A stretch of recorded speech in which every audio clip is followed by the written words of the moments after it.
Okay.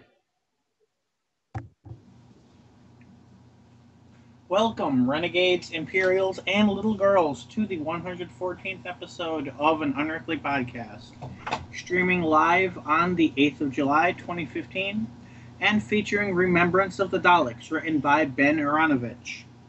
I am Bill Sylvia, the Man in Black, and with me are Mad Matt Winchell, Hello. Randy Ronson McCulloch, Always a pleasure. and Aaron Romeo Moon Burke. Just what are trout apples? Sounds disgusting. And they quite possibly keep the doctor away. Tim is once again busy with the theater. I believe Shakespeare. Actually, so yes. He's clearly more classy than any of us. Yeah, he's officially on stage tonight. So, GG. Why, Bill? I have absolutely no idea what you're talking about. We've got plenty of class.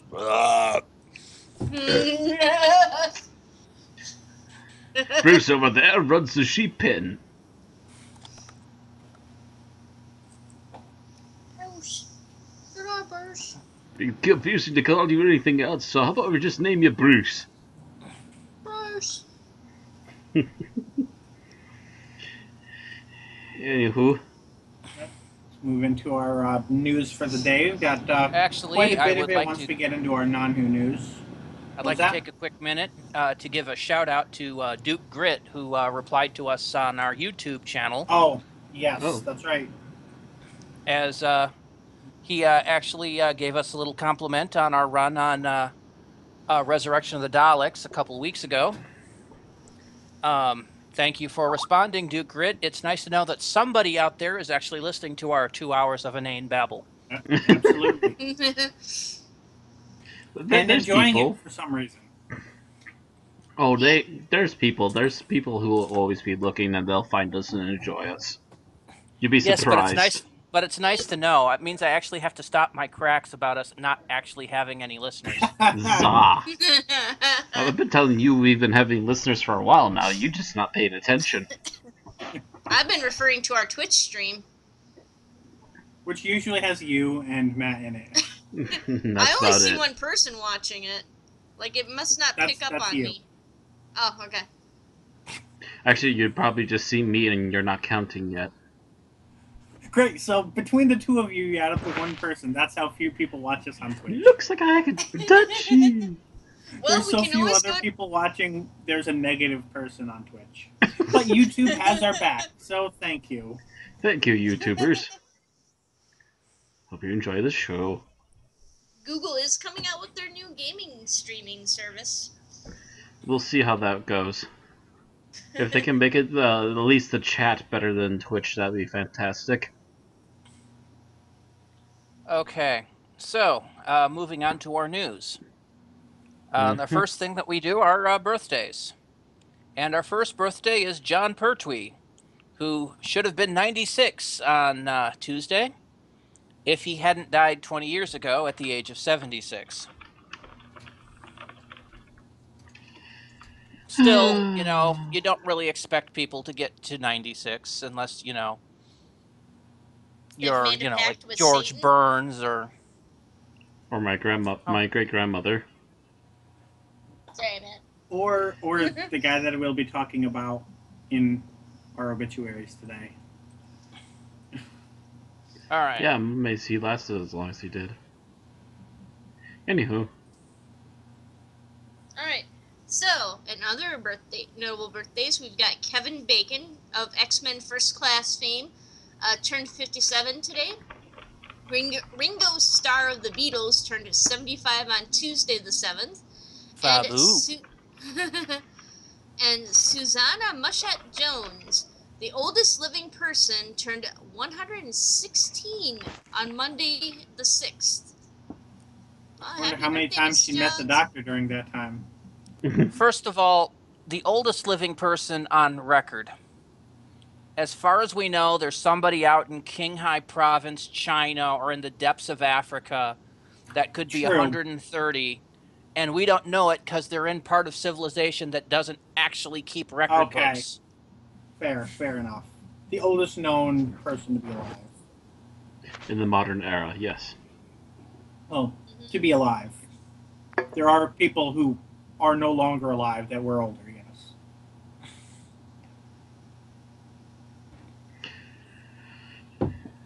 So. Yep, so those are the rest of our birthdays for today. Mm-hmm. On somewhat Lost less happy stories? news, but as I mentioned, he did get a full run. In our lost stories, we have Edward Burnham, possibly Burnham, who played Professor Watkins in The Invasion and Professor Kettlewell in Robot, two very notable stories, died peacefully at home at the age of 98 on Tuesday, the 30th of June. So, news doesn't travel immediately. He's not a big celebrity. His career spanned over 60 years, and he appeared on television as early as 1938, a period of time which I did not even realize that they had them. They barely had them. They had them, but they were mostly in prototype form at the time. I'm going to assume he was also a radio star if he was an actor in the for television. Yeah. Yeah. Well, he might have also done he might have also had been doing theater before that. True. Yep. Which was BBC. What I mean is I would. BBC. What I mean. Okay, go ahead. Television evolved from theater more than right. American television, which evolved from radio. What I mean is I would figure that if you were a television actor in a time period when televisions were pretty rare, most of what you did was probably also being aired as in radio format. I have no idea if that's true. I just would assume that. Again, that's more true domestically than it was in England.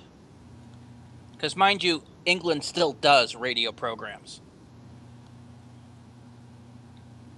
And by the way, the first television station started in 1928. Yeah. In Schenectady. Wow, actually, this guy's been in a lot of stuff. Yeah, I didn't list what he appeared in because his career was over 60 years long.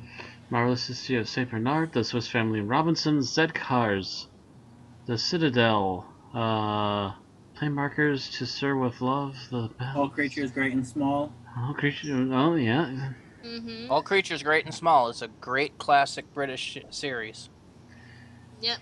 Oliver Twist. You know, also had King Davidson in it. He was in Quatermass on the Pit as well. Yep. I would have mentioned that one had I. Yep. Gotta mention Quatermass. Yeah. So, rest in peace. Looks like it was a fairly good run. Only 2 years till 100. Too bad you couldn't make it, but very few of us do. Yeah. All right. And especially people who work in the BBC with all the asbestos. Asbestos. Yeah. Does it actually say what he died of? He died peacefully at home. Yeah.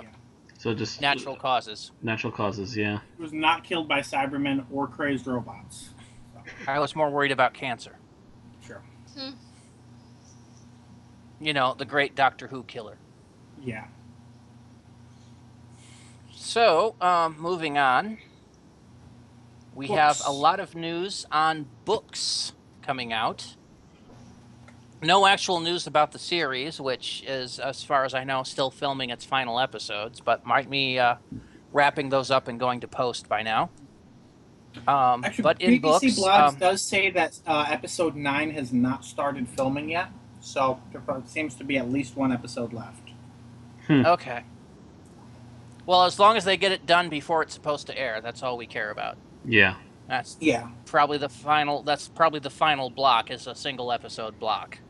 Yeah. Boom, boom, boom, boom, boom. All right. So, books. Pencil Tip Publishing has announced The Temporal Logbook, a short story collection being released for charity featuring 12 stories, each about a different doctor. This is not the first book to do this, but it is, I believe, one of the first charity ones. All proceeds will be donated in support of the Positive Living Society of British Columbia for the better living victims of HIV and AIDS. The collection features stories from Michael Baxter, J.E. Remy, Benjamin Pockett, Greg Charlesworth, Hannah Perry, Ian Larkin, Sarah Perry, Nick Mellish, Hamish Crawford, Paul Sylvester, Michael Iddig and Meg McDonald, and will be available starting the 15th of July at lulu.com for $16.95 Canadian. That's $13.43 US. Not bad. Also in the news. What was that, Matt? Not bad. I do wonder which of the 13 they left out. Probably the War Doctor. Most likely, but I wouldn't be shocked if it was 8 instead. No, it's probably 8 has a bigger following than the War Doctor just because of his secondary resources. Yeah. Wait till the War Doctor gets his own Big Finish series. Then we'll see. I don't know if Big Finish could afford John Hurt. Who knows? He might retire from main acting and just be able to do voice acting. You never know. Doesn't he have cancer? Yes. He was fighting Didn't something, Didn't he yeah. announce that Yeah. he had been diagnosed Yeah. with cancer and that he was going to be trying to work through it? Yeah, last Yeah. week. Yeah. Mm-hmm. So we'll see. So that may cut that short unless they've got a John Hurt impersonator. Okay. Also in the news is Aramum, a companion who traveled with the Fifth Doctor and Perry in 14 Big Finish audio adventures and 1 novel, has been announced to star in a series of at least 5 books starting this year. The first book is The Last Pharaoh by Lane McLaughlin and Claire Bartlett, forward by Carolyn Morris, who plays Aramum in Big Finish. After a freak electrical storm that seems to happen indoors, a young woman is found in the Egyptian exhibit of a London museum, and she seems to look exactly like the face of on the death mask of the uncrowned pharaoh Aramum. What is she doing inside the exhibit? How did she get there? Is she really a pharaoh from 1400 BC, and just who is willing to search time and space to find an assassinator? That is out now. Woo. The second book is The Beast of Stalingrad by Lane McLaughlin. In 1942, with German forces relentlessly bombing Stalingrad, the people are freezing and starving. And worse, there are stories of a demon or a beast stalking the ruined streets of the besieged city, devouring anyone it meets. When Aramum arrives at the city, she finds the city under attack from both the invading German armies and from a dark force in the shadows, published in August. The third book will be Into the Unknown. It'll be an anthology collection of 12 short stories. Prospective authors are encouraged to contact Thieves Publishing by July 31st. The fourth one is Prime Imperative by Julianne Todd, and A Pharaoh of Mars by Jim Mortimer, to be published in 2016.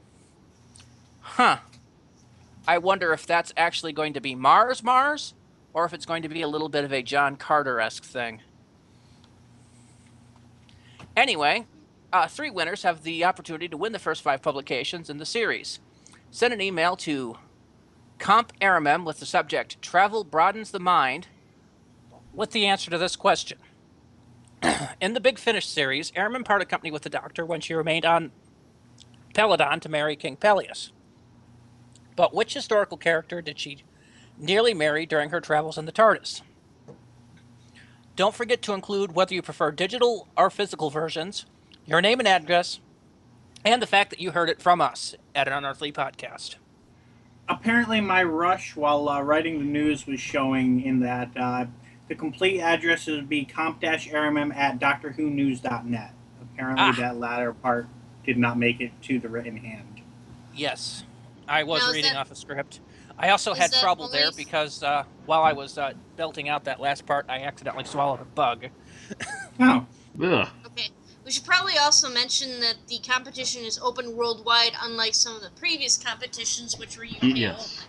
only. Yes, that's true. This one is open worldwide. That's because it's done by DoctorWhoNews.net, not by the other ones, which were done by a UK publisher, if I recall. I think it's based on, each of them are courtesy of the publisher. So I think what Doctor Who News does is they basically say wherever the publisher is willing to pay for postage, that's where the competition is open to. Yeah, I actually didn't see where these were being published. Thebes Publishing. I don't know whether that's an American or a UK company. I've heard of never it heard of them. before. Yeah. Yeah, I'm looking it up just to find out. ThebesPublishing.com is... Come on, give me location. About Us, come on. Dundee in Scotland.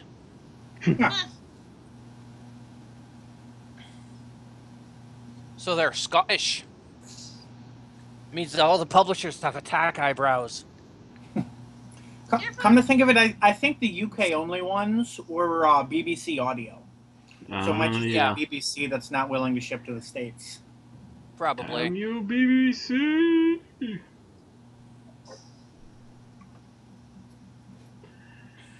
Of course, they preferred if you're in the States, you just get the digital version. Because then True, they seem to give the option, yeah.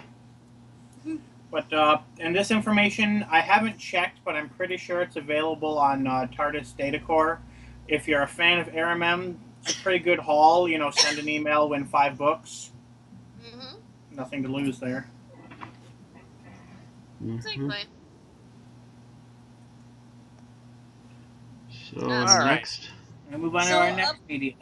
Yep, up next we have some games in the news here. We've got Tiny Rebel Games have announced details of their plan to launch Doctor Who Legacy version 3.0 in mid-August. This will introduce the first Doctor's Sonic Adventure story arc in which players will collect Sonic devices and gadgets from the history of the program. It will also introduce Doctor Who Legacy Kids, a dedicated area for younger players. Gotta get them while they're young, I guess. It sounds like I Legacy's actually doing fairly well. Apparently. Yeah. I mean, for me, it was a flash in the pan. I played it for a month, and then I kind of lost interest. Mm-hmm. I still find it fun once in a while if I really have time and nothing's going on. I might wind up playing it in class, considering a couple of my classes have been really boring. Alright.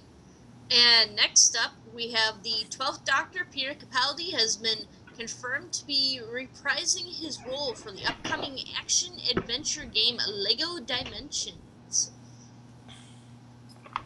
And additionally, in Comic-Con news, it has been announced that LEGO Dimensions will be released on the 27th of September, and that Capaldi will be joined by Jenna Coleman and Michelle Gomez. The starter pack will include a Doctor Who level featuring Daleks, Cybermen, and other monsters from Doctor Who.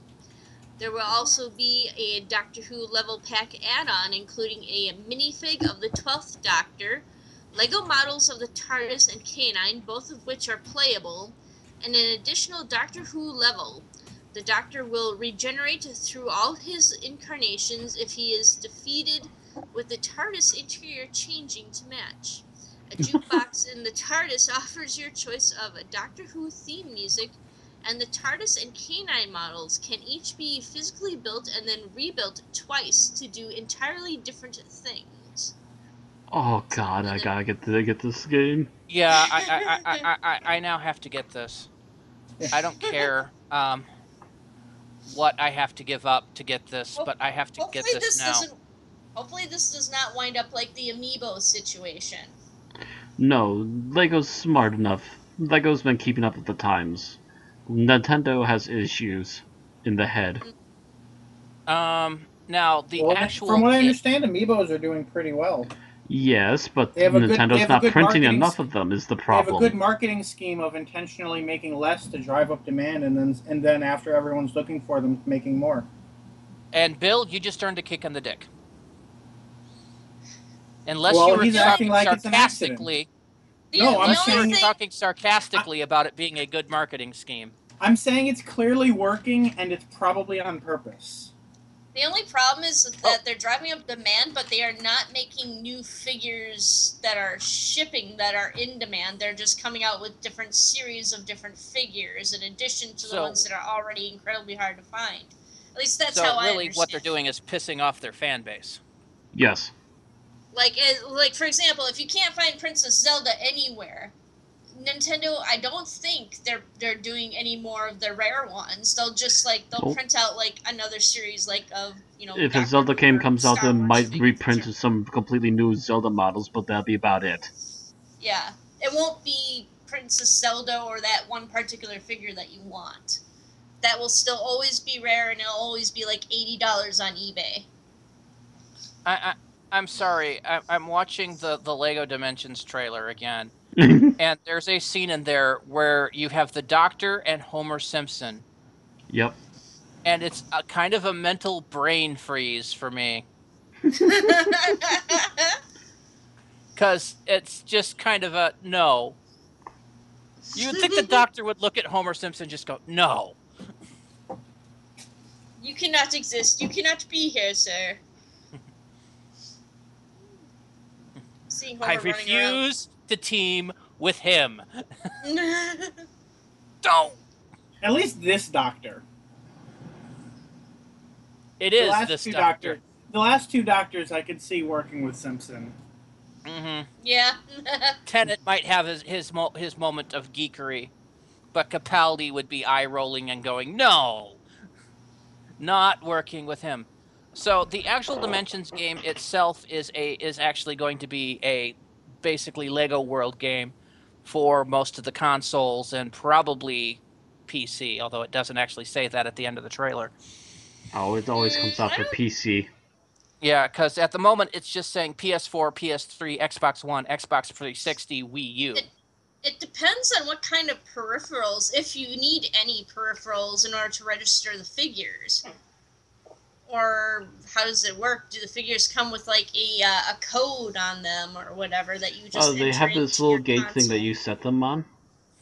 Yeah, that's why I'm saying it's a peripheral. It's a game stage that you put the figures on. And from what I understand, for Infinity is essentially you can just use the Xbox One.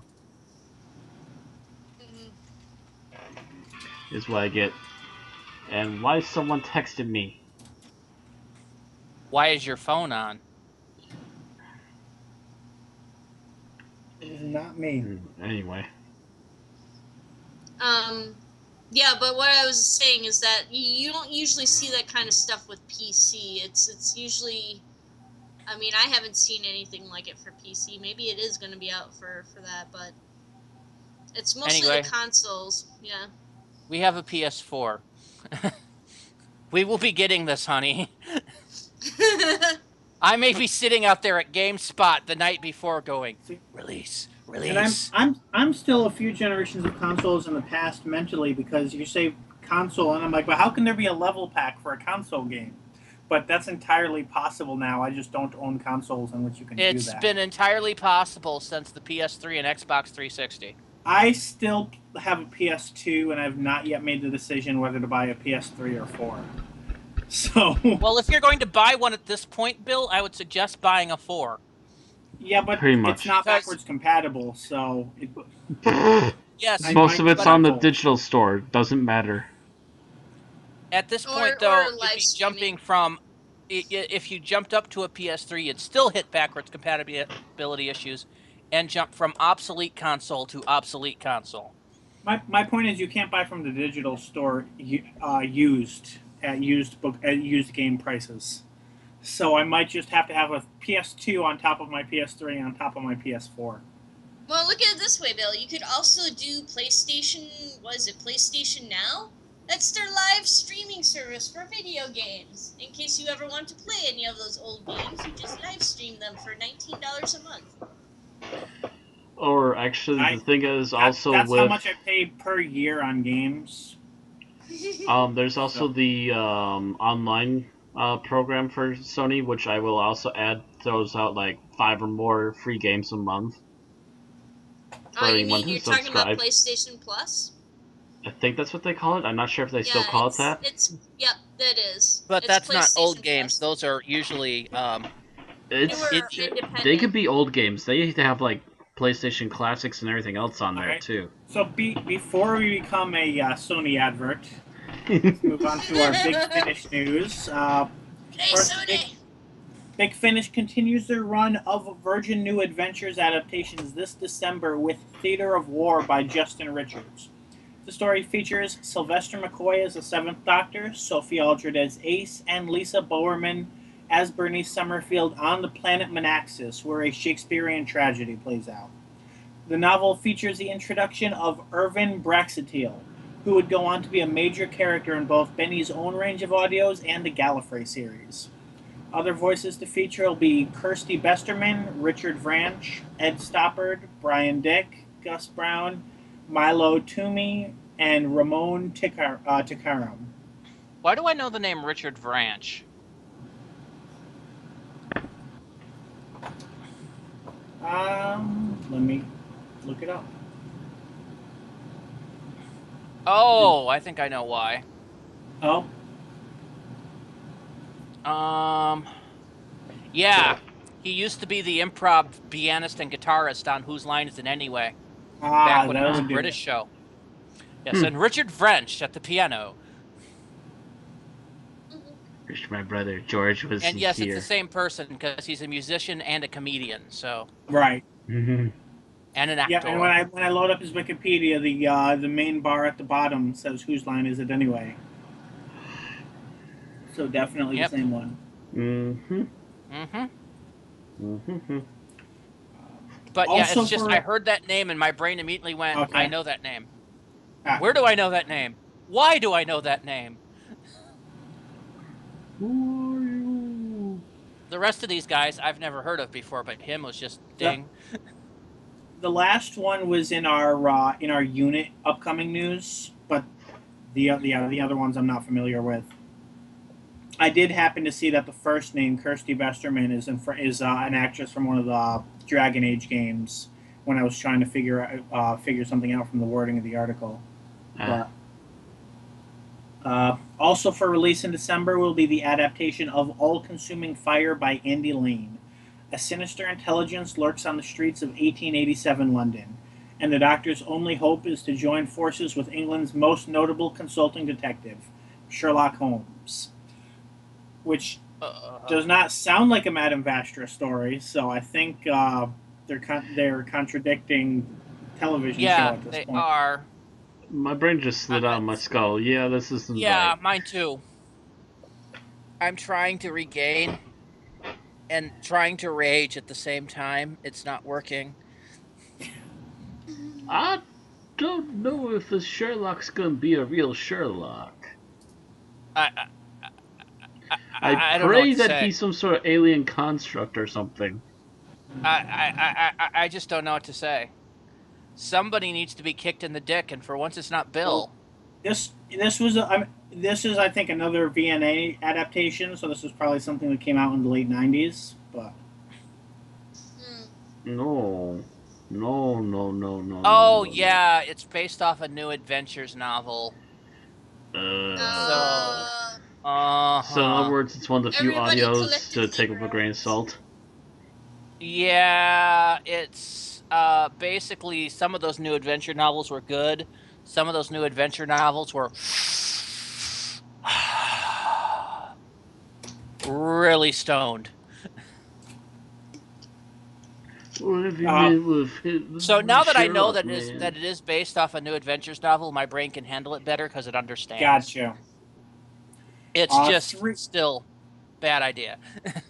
3 more adaptations will be following in 2016, and these 5 will be available as a bundle once they're all out.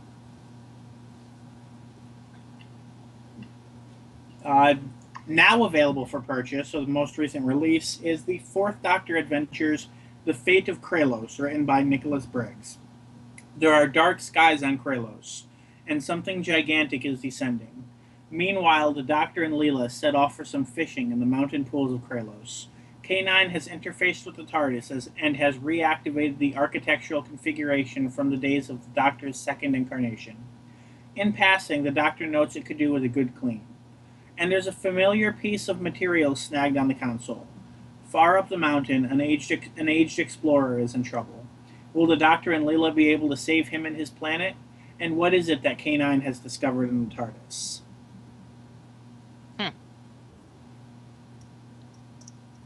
Not entirely certain what an architectural configuration of the TARDIS is. It is what how it redesigns the inside. Ah. How it redesigns and just the layout of the inside. So basically, it's he's also flying in the second Doctor's TARDIS. essentially it brings up the configuration from the days, so it's all going to be done in the style of the second Doctor. Yes, basically, in modern terms, he's changed the desktop pattern. There might be a room of kilts that the fourth Doctor might not have saved. There will be round things everywhere. What are those things anyway? The Doctor trips over a recorder on the floor. Oh wait, no, that got blown up with him.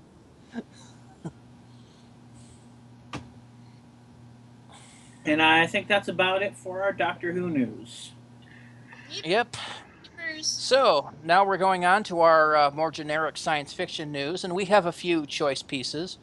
The first of which is a piece we forgot to mention last week. And we apologize to Star Trek fans who probably already know this news, but for everyone else, they have given the actual name to the next Star Trek movie, due out approximately a year from now. And that title is Star Trek Beyond. Also, it would be nice if they can get as a release date the day that the first episode actually aired, but I don't know if that's at a time of year that they're going for. I'd have to check. Also, it is the 50th anniversary. It is the 50th anniversary. What did you say, Bill? I was saying it'd be nice if the movie can be released on the day that the first Star Trek episode had aired. That is their current plan. Okay. The release date, they're actually planning on releasing it prior to the 50th anniversary date. The original series premiered in September.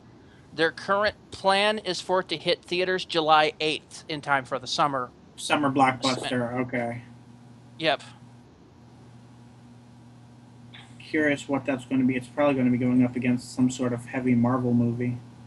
Probably, but there's heavy Marvel movies every year. It's not like they can say, let's delay it for a year so we don't have to deal with it. No.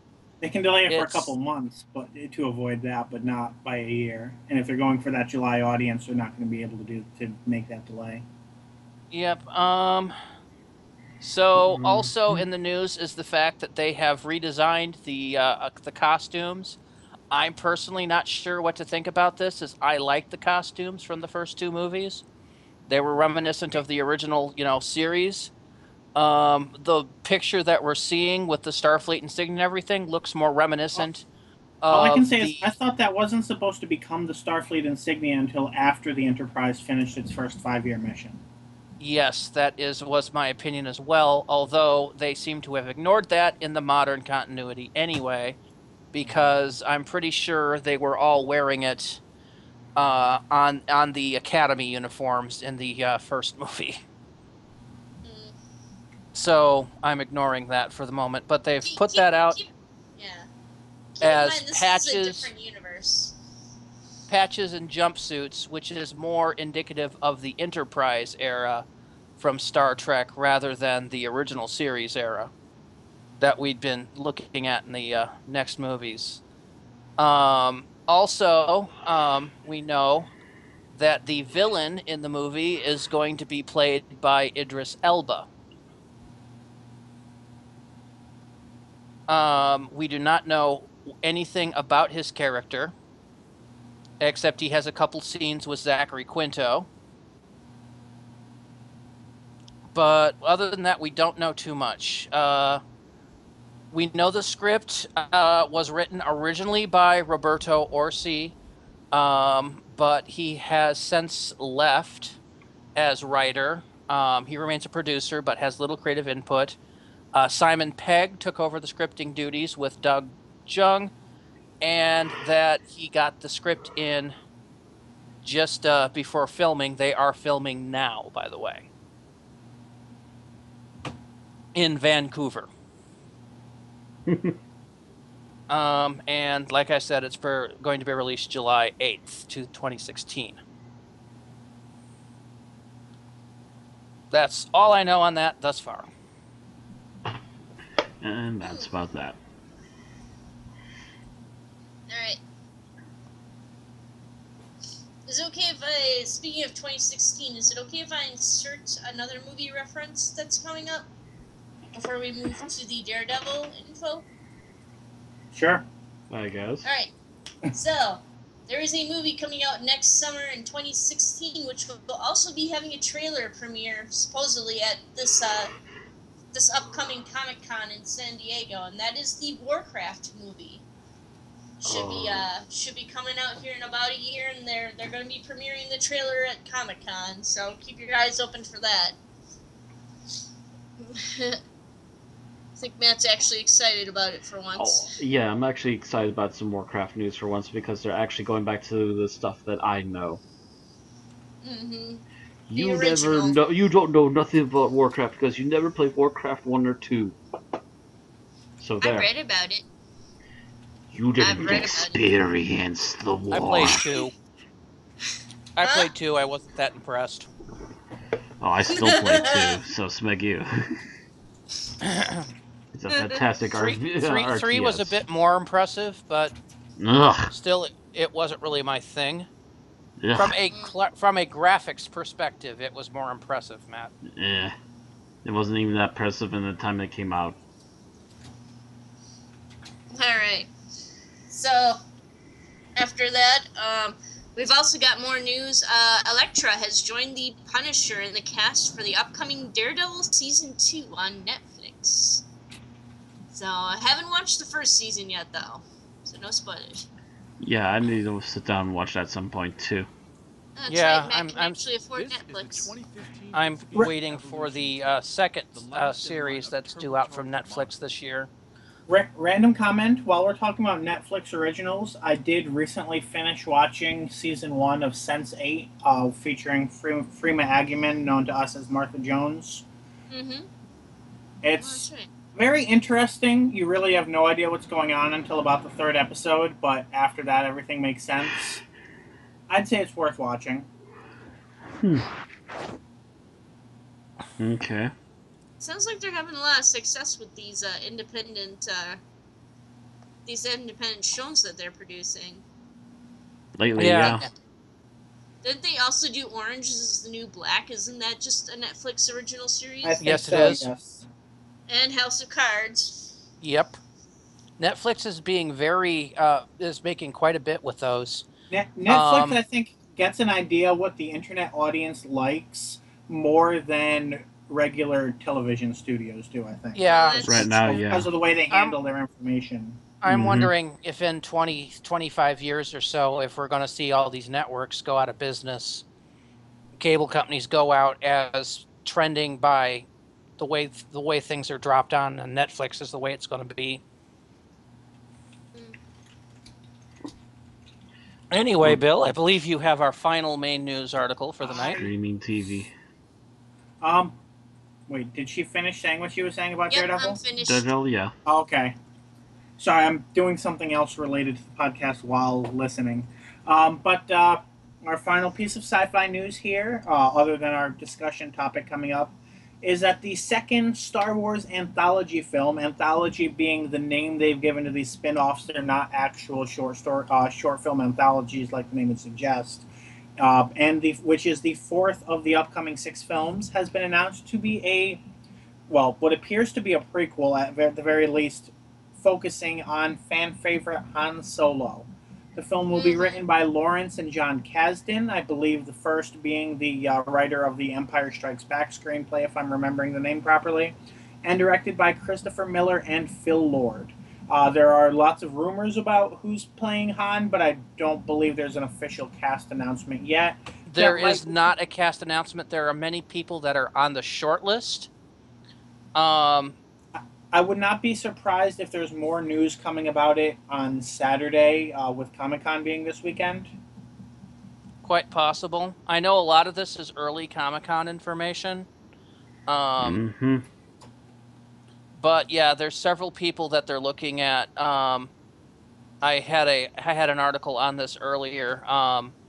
one of the front runners that people are expecting, is going to hit the short list is Star-Lord Chris Pratt. Oh, I I could hope see not, that. just because yeah. he's already in a similar role.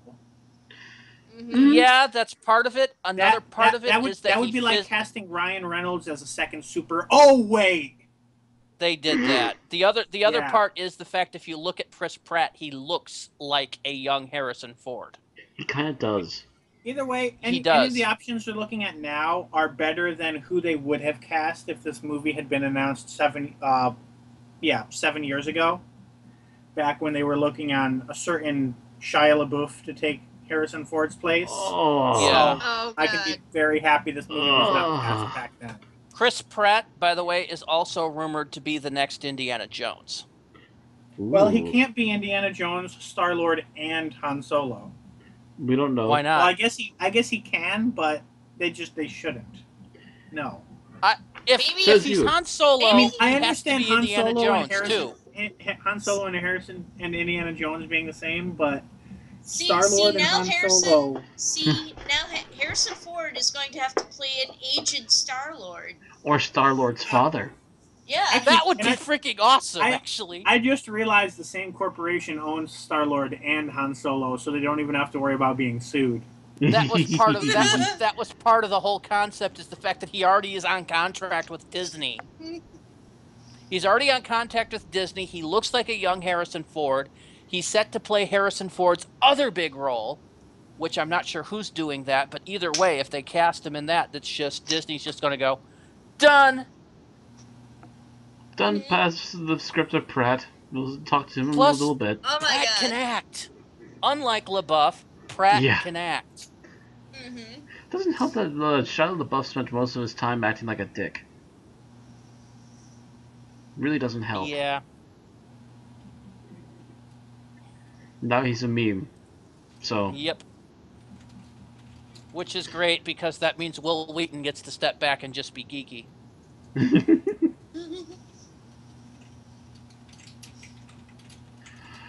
Oh, so that's about it. That's about it. That's our news. Yep. We did want to take a few minutes and talk, because, we like to talk about a movie that we've gone and recently seen. And Erin and I took the 4th of July, because she's not fond of fireworks, and went to go see Terminator Genesis. I spent that time watching the original Terminator with some buffalo wings. Yeah, I actually went back after watching Genesis and had to queue up the Terminator on Netflix. And to be honest, going to this, I did not expect much out of the movie. No. Critics have pretty much universally hated it. It has a 30...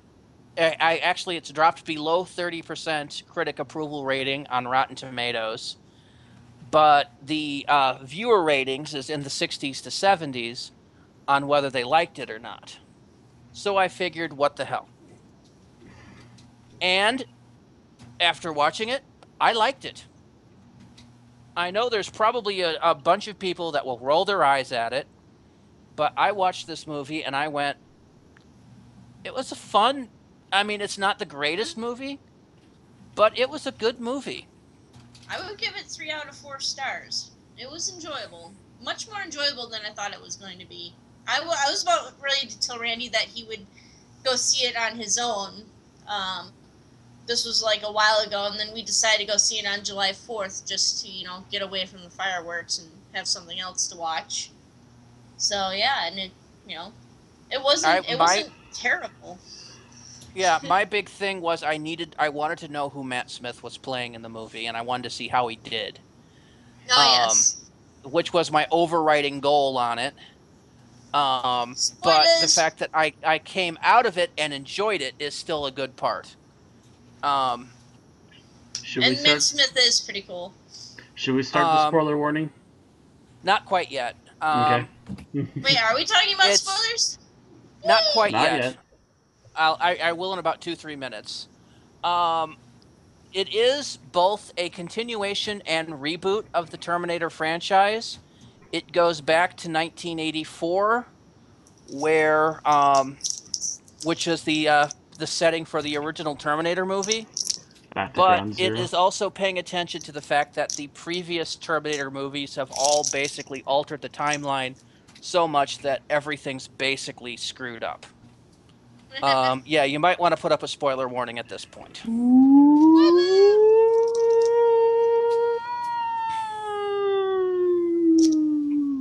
This is your spoiler warning. A good Proceed. chunk of the first 20 minutes of the movie is almost identically reshot from the original Terminator movie. The same locations, actors as close to the originals as they could, a digitally re-layered Arnold Schwarzenegger from the first movie. But pretty much 30 seconds after he shows up and starts accosting three punks for clothing, everything takes a sharp turn to the right. The timeline has been so screwed up that apparently at some point Skynet sent a Terminator, a T-1000 model, back in time to kill Sarah Connor as a child or her parents. Her parents were killed when she was 9, but she was rescued by a T-800 sent back, who basically winds up raising her. She calls this aged version Pops because basically he functioned as her stepfather. Yeah, and keep in mind, we never find out who we never find out who sent Pops back into the past. There could be assumptions. Probably it was some iteration of John Connor. Most likely. The timeline has looped in on itself so many times that, it's like every time they go through the loop, they're allowed to send one Terminator and one person back. And the first time it was the original T-101 and Kyle Reese. Well, in Terminator 2, they had sent two. They knew that two had been sent back in that timeline because they remembered the events of the first movie. Yep, and then we had Terminator 3, and then we had Sarah Connor Chronicles, which pretty much negated Terminator 3, and now this was pretty much hitting a restart button while paying attention, because the fact that now you have a Sarah Connor in 1984 that's been combat trained and is functioning as a soldier, and you have Kyle Reese, who basically gets there, realizes that everything that's happened has changed, and spends a good chunk of the movie confused. This is where he's not the center of attention. Yes, this is where things get a little closer to Terminator 2 in the form of humor, but it borrows a bit from Joss Whedon in snappy dialogue, which it's good for modern audiences. Yep. And eventually we discover the fact that one of the villains is that comes back in time to try to basically start up Skynet as Genesis, its new incarnation, is actually John Connor, who's been taken and in a way assimilated by Skynet. And the big spoiler of all is that Matt Smith is playing Skynet. Oh. He is Skynet. Basically, if I look at it as basically Skynet escapes all of this, winds up getting abducted by the Cybermen, and becomes Mr. Clever. Is pretty much the way I look at it. This from the guy who hates saying that a character is the same just because they're played by the same actor. Yes, but at this point, they're both playing an evil cybernetic AI. That was kind of my point, is that it's basically the same functioning character. My only problem with it is his American accent. David Tennant does a better American accent than Matt Smith can, in my opinion. Yeah, he's trying very hard to suppress his English accent. And you can kind of tell. He's not given that many lines. How does he do compared to Nicole Bryant? Nicola Bryant still probably is still pretty good, except for the odd word. Yeah. Tennant has a fairly decent one, but my main problem with Tennant's accent is I can't tell its origin. But he'd probably say the same thing about my English accent. So it's a bit his accent's a bit muddled. My accent's a bit muddled. Matt Smith's is just repressed English.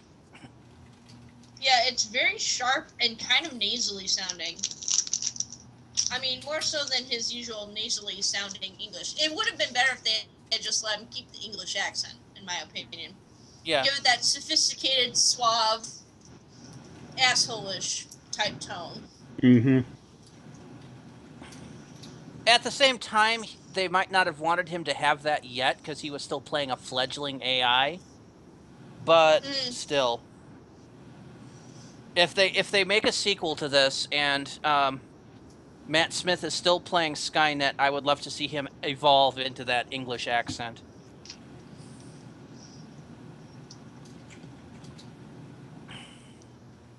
And just as a nod, I would love to see him activate something and just look at somebody and go, Geronimo. Only say it in a cruel, malicious way because, of course, he's Skynet. Mm-hmm. Yeah. Well, they certainly, have enough references to previous Terminator films in this movie. Yep. And other pop cultural references. He has the humor. It has the humor of Terminator 2 while, basically rewriting the plot of Terminator 1, and it does leave it open for a sequel. Fantastic. There is, by the way, a mid-credits scene that leaves it open. Yes. Mm. Yeah, it's a movie that tries to borrow heavily from the Marvel Universe. While still not being a part of it. That's pretty. I mean, the Marvel Universe is pretty much the formula for a modern blockbuster. Yep. Mm-hmm. And this pretty much tried to be a modern blockbuster. The thing is that a lot of critics hated the fact that in doing it, it negated the first two Terminator movies, which are so loved by most people that they automatically started frowning at it. One but the thing is, it doesn't negate them because they have to have happened in order to come back and do this. So, jazz happens. What were you saying, Bill? The main complaints that I've seen, I mean, this was from largely from one review, but that it goes too overboard with throwing visuals in your face, and that it's more likely to leave the audience confused than answering questions. That's their personal problem, probably. Yeah, I was able to follow it pretty well. But then I know... It wasn't that confusing. Oh, I know one of the questions they had was how John Connor was conceived if Kyle Reese came back at a different point in the timeline. He didn't. He came back at the same point in the timeline.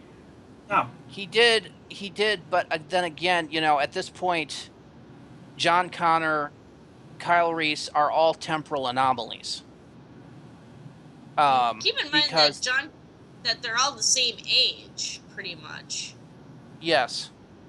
I think the big issue is that there's a bit where they start off in 1984 and they go forward to 2016. And that kind of or 2017, and that changes where they are in the timeline. And I had that question, but that could be left open for another movie. Mm-hmm. So that didn't bother me that much. It was more of a something left open that they can think of. But how was he conceived now that they've moved forward in the timeline is the fact that John Connor at this point is a temporal anomaly, and to their knowledge they've stopped Skynet again, so they're safe to try to live their own lives. But again, if they make a sequel, we'll see how that actually pans out. But, with it being panned so much by the critics, it's going to be hard to tell if it's actually going to, because I don't know how well it's doing. Mm-hmm. We'll have to wait and see. Terminator Genesis. One moment. He's checking really quick. I am checking really quick. I'm just going to pop over to Box Office Mojo and take a quick look. And it is currently made domestically. It's currently made $135 million. So I wouldn't call that a failure. How much did it take to make, though? It's not listed. So I can't. If they haven't actually shown what their production budget is, I can't tell how it. This budget was $155 million, so only about $5 million more than Fury Road. So it's almost made there already. So they've got to make what, 20 more million? 20 more million to break, or 25 more million to break even, and anything over that. It's only been out for a week, so. Yeah, it can make it. Stateside anyway. There's no question this can make it. But that's both national and domestic. So it's only made $50 million domestically, and it's made $85 million worldwide. Again, but still, I don't know who these movie critics are, but I get the feeling a lot of movie critics these days are a little mamby-pambies lately. Yeah, I think people, they have issues. And this is coming from somebody who is a Doctor Who critic now, so. And keep in mind, this has always been kind of the thing. It's always kind of been the fans, and even the casual fans versus the critics. You know, there's still that saying of, don't trust the critics, or anything the critics like, the fans will hate, and anything the fans like, the critics will hate. Unless the fans themselves are the critics. Usually they're more honest and brutal critics, too. That's not always true. I mean, fans and critics alike loved Fury Road. Yeah. Yeah. Occasionally you get them to agree. Occasionally, but not always. Mm-hmm. Because didn't Roger Ebert hate the Halloween movies or something when they came out? Roger Ebert hated everything. He hated everything, but in particular, he took great umbrage against the first Friday the 13th, I recall. Pretty much any horror movie that I can think of, he abhorred. And yet he loved Gamera, so I don't know. I don't get the man. But in my opinion, Terminator Genesis is actually, I like it more than the original Terminator movie, but it's not quite the pinnacle that was Terminator 2. So it's and of course, ground of a good area. It's light years above Terminator 3, which is crap. And Salvation's kind of on a thing on its own. Yeah. So I hear. Okay. We should probably get to the actual episodes. Okay, and actually, they have that. It is planned for there to be 2 sequels. So, Okay. There you go. All right, so it is time to move on in our podcast, and this means that we move on to the 5-minute challenge. Not it. Where one of it. us, actually, usually me, tries to sum up the episode in 5 minutes or less. Usually me the or 5-minute Randy. challenge is brought to us by Omega, manufacturers of precision watches and the official timekeeper for the Olympic Games. After all, who knows more about time than Omega? Not it. All right. I have no idea if this is below 5 minutes, but I did manage to get my summary finished writing my summary. We have a volunteer, ladies and gentlemen. We actually have a new one. New challenger approaches. I don't have to do it. So, Matt, get your stopwatch ready to go and give Bill a countdown. Stopwatch. Just give me a 5-rel countdown or a 3-rel countdown. Online stopwatch. Okay, start in 5, 4, 3, 2, 1, go. The Doctor and Ace arrive in London in 1963. The Doctor finds something he wants to investigate, but Ace is hungry, so she goes to get some bacon sandwiches instead. She meets Mike Smith, our love interest for the day and a member of the local military group. The Doctor manages to meet a creepy girl and Professor Rachel Jensen instead, scientific advisor for the same group. Mike teaches Ace about British money in the 60s, and she struggles with it much as Susan did in an earlier episode set in the same year. The groups meet up and they head to Totter's Lane, where they find a man who has been killed by an energy weapon. As they mobilize to find the threat, a Dalek emerges and begins to kill soldiers. The Doctor uses Nitro 9 to destroy the Dalek and explains that the Daleks are after something called the Hand of Omega. He leads Ace to Coal Hill School, where the principal initially refuses to allow them to wander the school, but then mysteriously changes his mind. More references are made to past episodes before finding a transmat unit in the basement of the school. The Doctor sabotages this unit, but not before the Dalek left behind to mind it attacks him. This Dalek is white and gold, unlike the gray and black Dalek from outside. The Dalek chases the Doctor up the stairs before he escapes, no thanks to the principal, who turns out to be a Roboman. He repairs the transmat once the Doctor and Ace leave. The Doctor goes off on his own to retrieve the Hand of Omega, a Gallifreyan device that, among other things, supercharges Ace's baseball bat before he buries it in the local graveyard, disguised as a coffin. While the Doctor is gone, Ace discovers that Mike works for the Association, a group led by Mr. Ratcliffe, a man that we have seen taking orders from a shadowy Davros-like figure. The Roboman principal also attacks Smith, stating that the renegade Daleks have angered the Emperor Dalek, before being killed by his own masters upon failing. While on her own, Ace narrowly avoids watching an episode of Doctor Who and sneaks back into Coal Hill School to retrieve her lost boombox. She is attacked by Daleks, disabling one but eventually being overwhelmed by numbers until the Doctor and military arrive to destroy the Daleks. They discover that these Daleks are anatomically different from the Grey One, the Renegades. Ace, still stinging from the no-colored sign at the boarding house she spent the previous night, explains how the racism of the Daleks led to their civil war. After disabling the transmat, the Doctor explains to Ace that he wants to give the Hand of Omega to the Daleks with minimal human casualties, but not to the wrong faction. Mr. Ratcliffe leads the Renegades to the Hand, causing the Imperial Daleks to land and do battle with the Renegades. The Imperials leave with the Hand of Omega, at which point the Doctor contacts them, discovers the Emperor is Davros, and taunts him into activating the Hand, which destroys Skaro. The Doctor manages to defeat the Supreme Dalek of the Renegades by driving into a mental breakdown. This also snaps the Dalek's connection to the little girl from before, whom we've seen several times, and who, when hooked up to a battle computer, was the shadowy figure commanding Mr. Ratcliffe. Before the connection snaps, the girl kills Mike, whose loyalties are torn after Ace has discovered the end result of his dual loyalties. Done. Ooh. You got that, Bill. In 0, 3, 0, 7. Oh, man. Oh, wow.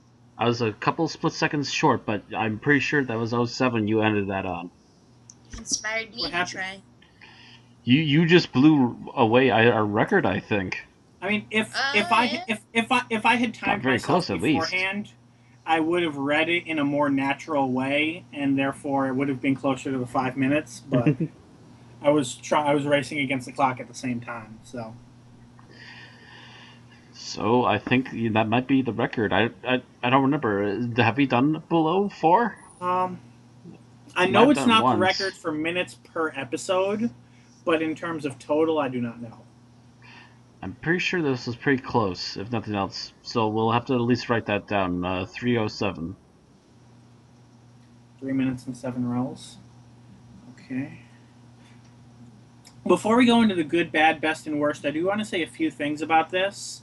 One is that an interesting thing with this is that initially they had been planning to have the commands the Dalek states to the Roboman as part of the episode, but for whatever reason they chose to make those silent instead. So it helps a few times where we see him talk to himself, although it does make it a little confusing when he says no for no reason and then dies. Also, they did cut out a few second scene, which I could swear I've watched before, which is part of the alleged Cartmel master plan regarding in which Davros states, "You're just another Time Lord to me." The Doctor says, "I'm much more than just another Time Lord," during their conversation. Mm-hmm. The master plan. Another I've thing actually looked here is into that a little bit. Say again. I looked into that a little bit actually, and apparently, not only has that been re-edited into a lot of the more current versions, but also it is believed that it might have been a part of a lot of the American TV edits. I can't find it. I mean, I have seen like the site that the last site that I've watched said that it was a myth that it ever appeared in the episode, but since people state remembering it, they wonder if it showed up in the Canadian broadcast. They mentioned Canadian broadcasts. They mentioned edited TV versions for America. They mentioned the fact that it might have also been on tape when it came out on tape here in the States as well. I cannot find video evidence of it. Like I was looking for that actually because I could have sworn I'd watched that that clip. Oh, I've seen that clip numerous times all over the place. You just gotta look for it. Put it up on YouTube unless the BBC takes it down because it doesn't seem to be the anywhere. BBC might be trying to keep that hush hush. It would be BBC. Another thing about this episode is that because I'm not sure if they filmed this in London or somewhere else. But since the citizens did not know what they were filming, it did appear at some occasions to people wandering by that the Daleks actually were attacking, as they would hear loud bangs and just randomly see Daleks emerge from the smoke. Yes, as a matter of fact, one of Sylvester McCoy's favorite stories about filming was the fact that he was off to one side while they were shooting off explosions and having Daleks march through it. And actually, because of all the explosions and so forth, I believe it was an ambulance or a fire truck or something like that was called in. And as it was coming in, it saw the big pile of smoke. Then he watched the driver as the Daleks came out of the smoke and just saw his jaw drop. It must have been fantastic. Of course, this was also back in the day when BBC was actually finally using real explosives to do stuff, so it got really flashy and really loud pretty quick during Sylvester's era. Actually, there was another thing I was going to mention, but I think I'm going to make it into my thing I don't like about the episode because I couldn't find one before. Probably should hold on to that, yeah. Yep. So, usually Randy's the one to start this. What's up with Randy? Well, I think he was waiting for us to finish what we were discussing. I'm hearing crickets, unless he accidentally messed up his headset. I did. My headset was off. I'm sorry. Yes. Okay. Number one, the Far More Than a Time Lord bit. That I did not check the deleted or extended scenes on my DVD prior to this because I actually watched this like at 6. So okay. I didn't have time. I'm not sure when my headset got turned off, by the way. The Dalek battle was in London. It was shot on Wooton Street in Southwark, London. So, yeah, that was pretty much downtown London. Gotcha. By the way, the last time we heard you speak before you fixed your headset was when you... Before the stopwatch. Right before the stopwatch started. Okay, so I turned it off for the summary because I think I took a drink. And just forgot to turn it back on, so... I hadn't said anything of any importance other than the 2 things I just mentioned. Okay, gotcha. And the fact that, I'm pretty sure that you did beat my my time, which was I think 3.5 was my record for short, but it does not beat the 12 episodes in under 5 minutes. Right, because I think you did 12 episodes in 4 minutes the first time. Yep. I think that's where this whole challenge stemmed from, wasn't it? Around. Yeah, somewhere in there. Basically, he challenged himself, and then it became a permanent thing.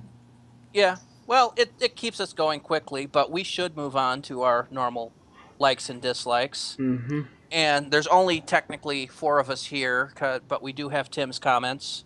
So we'll get those from Bill. Yep. So start us off, Matt. What did you like about this episode overall? I liked a lot of location shooting. I think they did a lot of that with Sylvester in particular. They tried to use as much location shooting as possible, and for a Dalek episode, that really does help ground it. Yep. I think. Yeah, this episode was filmed 6, 9, 12, 13 different locations. 12 different on location areas, as well as, of course, the BBC Television Center. Yeah, for interiors and stuff. Yeah. Right. It was shot in Southwark, twice for the final confrontation with the Supreme Dalek and the Imperial Renegade Dalek battle. It was shot in East Acton, London, for the Doctor and Ace driving scenes. Acton, London, probably also for those same scenes. Macbeth Centre on Macbeth Street in Hammersmith, London, which was the landing site of the Dalek shuttlecraft. Again in Southwark for Ratcliffe's Yard. In Brentford, Middlesex for Foreman's Yard. So that wasn't technically even in London. East Acton was also, again, Willesden Lane Cemetery in Willesden, London. John Node's funeral service in Ledbrook Grove, London. Hammersmith, London, and the BBC Television Center. So they were all over the place filming this.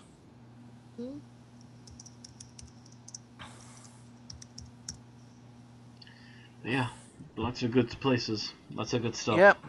It made it a lot more colorful than just filming on a set. Mm-hmm. Right. It really did. All right. Bill, what did you like about this overall? So I can't just say the serial then. I have to pick an aspect of the serial. Yes, you have to pick an aspect.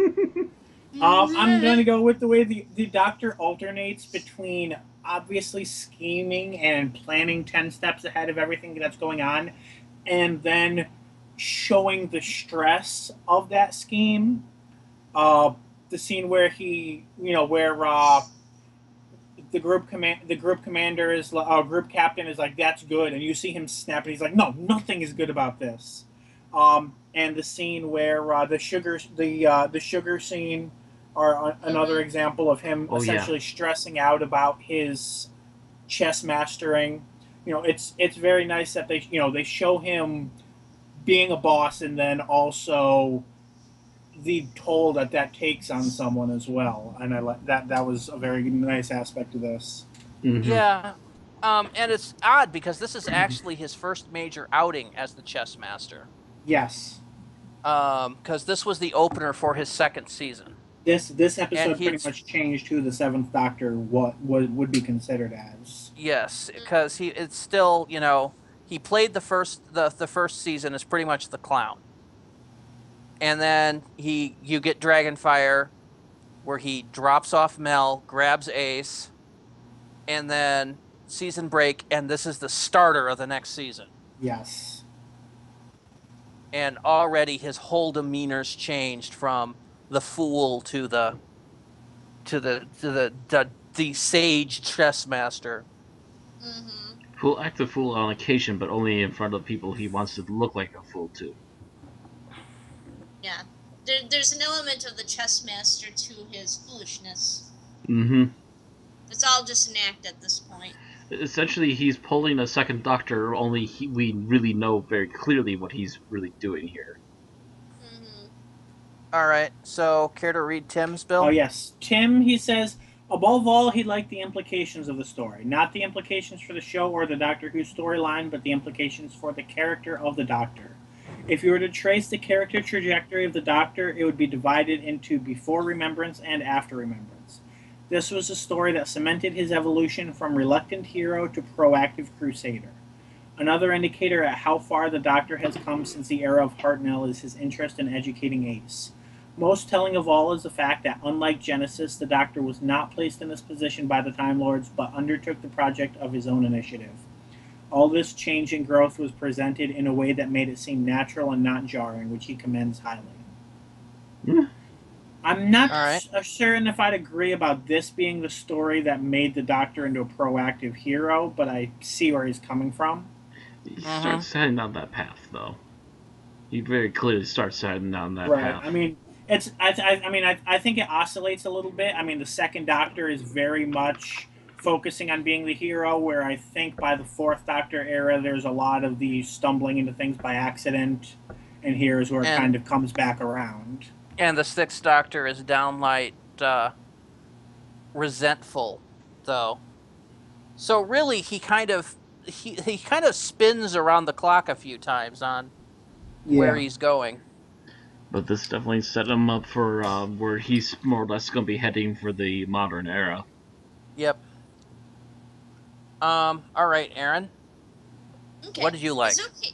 Is it okay if I piggyback off of what Matt suggested earlier about all the different locations and stuff? And I'd like to actually discuss the interiors and the props that were used. Yeah, so they were fairly detailed, along with the whole science setup. It wasn't just like one table in the classroom was set up with the sprawling chemistry set. Everything looked kind of finished. It looked like an actual school. I think it is an actual school, isn't it? Some of it might have been. I've got to say, in terms of the visuals, it looks like it had the budget of the previous 2 Dalek stories put together. Yes. Yeah, exactly. In fact, it was so detailed that I noticed that there was a secondary sauce sitting next to the ketchup in the diner there. Did you guys notice that? It wasn't mustard, it was an actual sauce. It wasn't an extra bottle of ketchup or anything. It was so I actually went on Chip to sauce maybe? Nope, I went on to Wikipedia and looked it up and managed to find not only the type of sauce it was, but the actual sauce that they had on the table, because the label was kind of obscured. Mm-hmm. I couldn't see it quite clearly. And it is Daddy's brown sauce. So it is essentially what would later become Worcestershire sauce, and and it would also then also evolve into barbecue sauce. Huh. So yeah, it's like the granddaddy of all the steak sauces that you've ever known about. Interesting. And apparently it's fairly popular. It's a fairly it's a big staple of condiments in England. At least around that time, I guess. So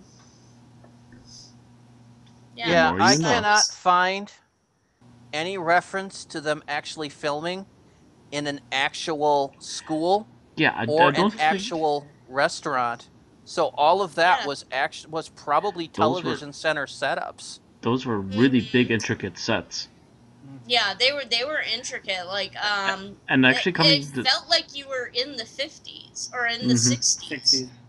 And actually, coming to think about it, they had to shoot up that school a lot, including smashing through windows and everything else. So yeah, that had to be a set. And a good chunk of that, and this is actually going to lead into what I was going to say as I liked about this, is the fact that, if you don't mind, Aaron? Yeah, it's okay. I'm finished. I was leading into the fact that you have a lot of original Unearthly Child shout-outs in this episode. Yes. Mm-hmm. Not just Unearthly Child either. You've got Terror of the Zygons. What was the other one I was going to mention? Yes, but those were verbal shout-outs. Mm-hmm. And French Revolution shout-out. What about the Spiridon? The Scrambler. The Dalek Scrambler. Oh, right. Mm-hmm. But I'm talking, of course, the fact that both of the 2 main locations that they use here is Totter's Lane and Coal Hill School. Yes, the I Am Foreman junkyard where of course they took off in An Unearthly Child, and Coal Hill School where Ian and Barbara were teachers. And if you remember, Ian, I believe, was the science teacher for Coal Hill School. Mm-hmm. So that was his class they were probably in. That was Ian's classroom. And I think somebody actually took a look at the videotape of An Unearthly Child and basically did their best to recreate that set for... they did make one mistake, though. The book on the French Revolution that Susan had was white with black text, whereas the one in this episode is black with gold, with a light title. Yeah. Mm-hmm. They did not But they remember to include the book itself. Yes, That's the book itself was a forgivable. nice touch. That's honorable mention at least. And there's also the shout out I mentioned in the summary, the money versus the metric system, Mm-hmm. where Ace was having trouble with it the same way Susan had been having trouble with it. There were some other errors.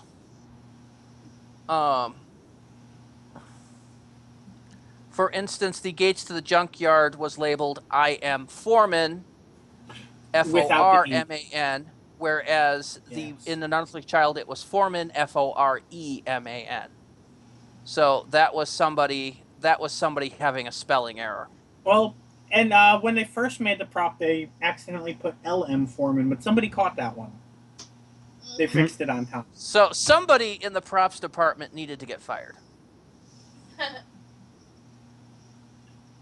Or reassigned. But still, they made a wonderful attempt to make these shout-outs. Because while technically speaking, on the books, Silver Nemesis is the 25th anniversary special, this feels more like it to me. Yes. This actually feels like it's trying to do something with the history of Doctor Who.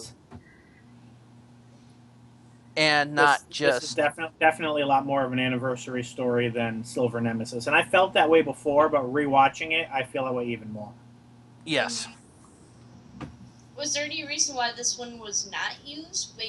Because this aired at the beginning of the season, whereas Silver Nemesis actually aired on the anniversary itself.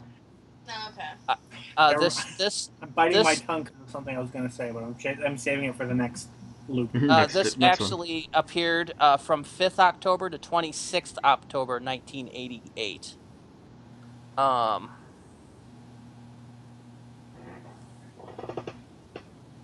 And I'm checking Silver Nemesis.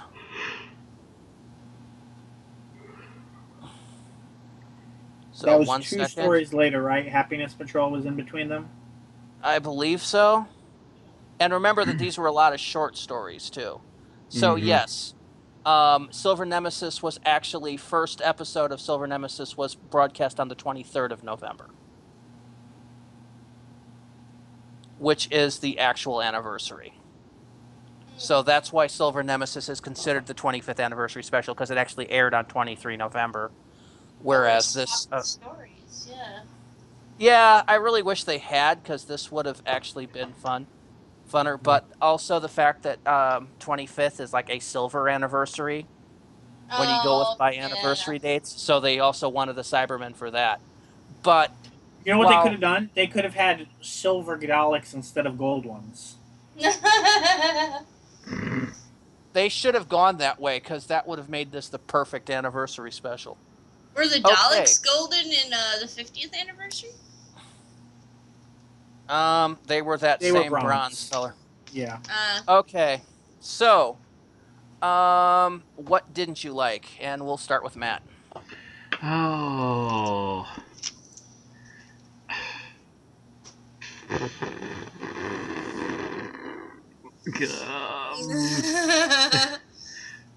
There's things we have to hate?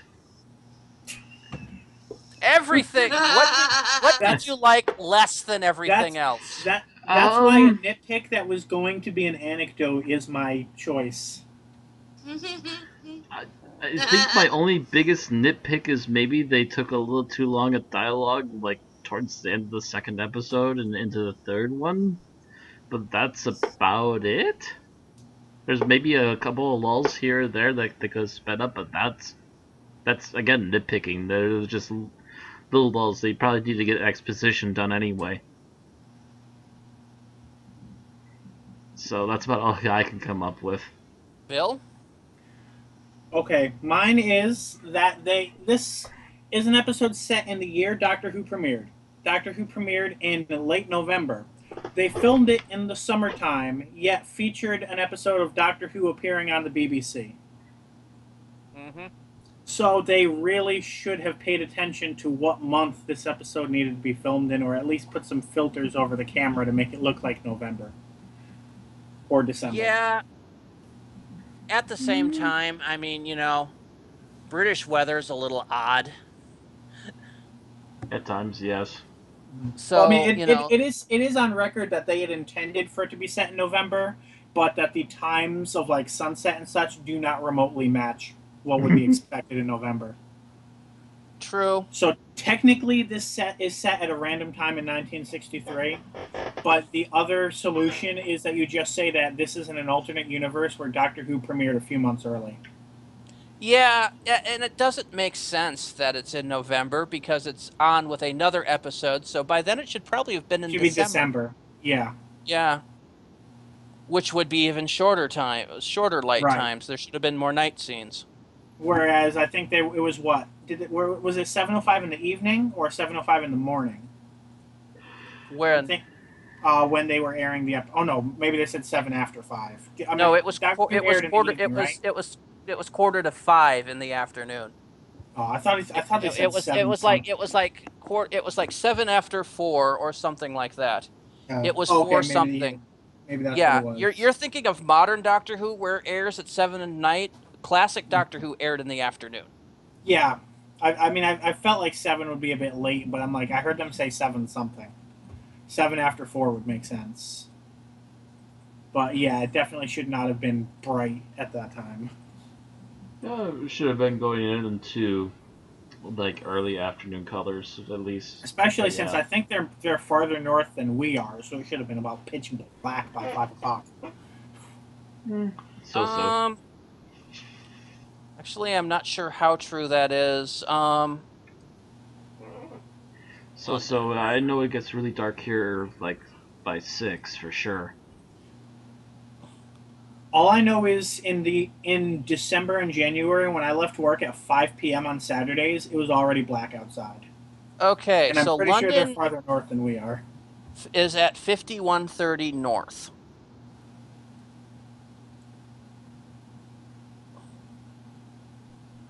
Madison is at 43.4 north. So yeah, they're a good 8 degrees north.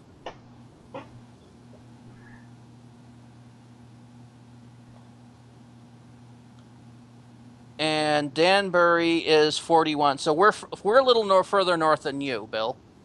Okay. And so London's about 10 degrees latitude north of you and about 7 degrees north of us. So yeah, they should have had more of a light issue, but not that much. Meh, Still, it's a minor detail. yeah. In December here, we start seeing, light starting to fall off at about 4:30, 5 o'clock. You could look at it either way. All right. What was Tim's least favorite thing? Tim said the title is cool and all, but what does Remembrance of the Daleks mean? I'm going to say that out of context, in terms of meta, it means they're remembering other things that have nothing to do with Daleks, like all the shout-outs we were just talking about, but he's right in that Remembrance of the Daleks really doesn't mean anything. No. They're not dead. I would have loved to, if they had not done the X of the Y with this, and would have called this like the Dalek Civil War or something like that.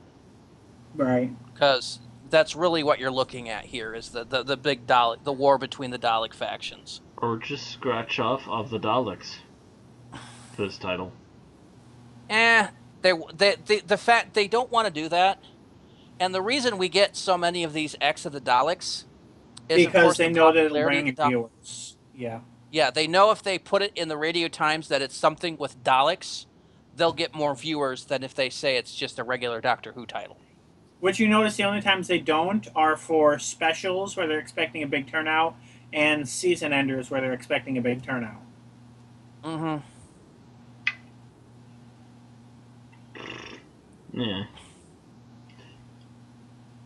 So, Aaron, what's your least favorite thing? I guess I didn't like how they used the little girl to control the computer. I mean, it was an interesting revelation when they lift up the helmet and it's just like, oh my gosh, it's the little girl the whole time. That was kind of cool, but like I guess they needed someone who was young and imaginative, but why did they That have was to go that route? um. Were Well, they? Were Because they? little girls are creepy in movies and television. Yeah, pretty much. Well, It that was seemed like part of she it. was there mostly for creep factor. It was primarily her role, but in a way, it does make sense. Given the fact that the big thing about the Daleks that was established post Genesis is the fact that they're largely logical, methodical beings. That's what caused the war with the Movelians.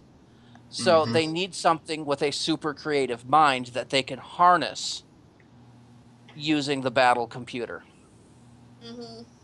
And the Daleks have no care on Well, things like yeah. morality or rights.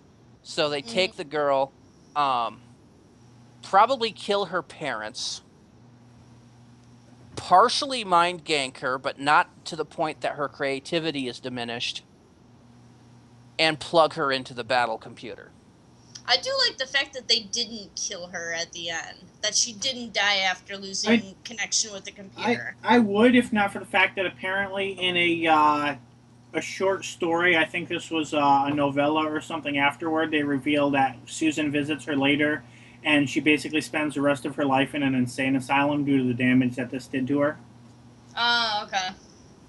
Wow, just making this even darker. Yeah. Hmm. And yeah, my least favorite thing, and it can't be helped, is the fact that the ending is rather bittersweet. It is a Dalek episode, so there is a death total, Yeah. Mm-hmm. but Has to be. it's um the doctor feel even the doctor says that his victory kind of feels hollow Mm-hmm.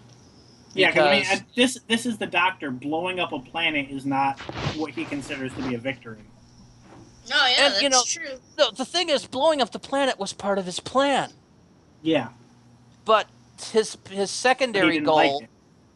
the Oh yeah, secondary to avoid goal human was deaths. to avoid human deaths, and the death toll from the human side of it became rather staggering. Although most of Yeah. that was before the Doctor actually got. I mean, yeah, most of it was by that first Dalek in the beginning, wasn't it? Not The just one from the that was first Doctor. specifically there to draw the Doctor out. It wasn't just that. It was Ratcliffe, and those meant he was trying to avoid getting Mm. everybody involved, and because everybody kept interfering, everybody got involved, and that was what made it such a bitter, pill for him to swallow. And it's just like we had the uber depressing era of Doctor Who. Could we ended this a little more upbeat, please? And that's the only thing that I could Mm. really find that would be an in general dislike. All right. So, favorite scene, Matt. Oh, favorite scene. Um, trying to think. I think the way that they try to keep the Dalek a secret, especially during the first episode, up until like the very last minute. We get a dead body. We get guys trying to move it quick. All of a sudden, we get a POV, and then the next thing we know, we see a new laser blast shoot someone and kill them outright. Then we open fire, Mm-hmm. can't seem to hit it. Then we have another chance shot, which the guy barely managed to dodge. And then we have continued fire until the Dalek finally comes out, this shiny new recasted Dalek, and he just starts firing everywhere until the Doctor gets his attention and finally blows him up. That was a really generally interesting way to try and introduce the Daleks again. Yeah, and you Yeah. noticed once again all of the Dalek models in here were new. Oh Even the yes. Renegade Dalek models were new. Even though they were modeled after the old ones, they were fresh, new, at least somewhat plastic looking, and they had a fresh coat of paint on them. Just very Mm-hmm. nicely done. And the Imperial ones were complete new jobs. Oh yeah. I also like the new lights on the Imperials too. Bill, your favorite scene? I'm trying to take an obvious one or one that Mike or Tim that Matt. Wow, Mike is the name of the character that Matt or Tim hasn't taken yet.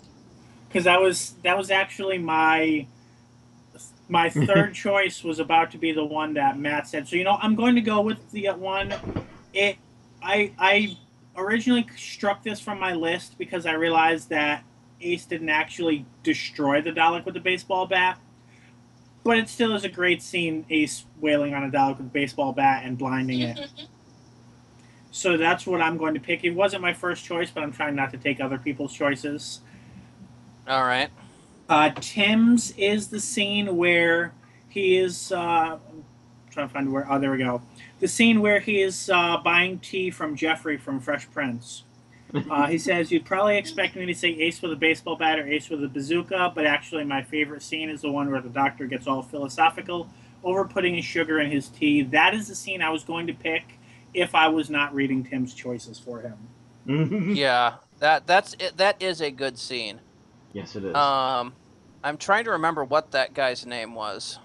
I don't know if they ever say his name. I can't think of him as anything other than Jeffrey. Yeah, he looked. So he did play Jeffrey then. I'm pretty sure that's the same actor. Yeah, because he looked really familiar. I'm going to check that up on IMDb right now, but I'm pretty sure that's the same actor. I'm pretty sure I had confirmed it in the past.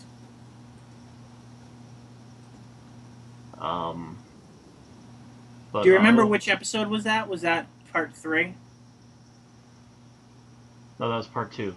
Part 2. Yeah, That was like towards the middle of episode 2.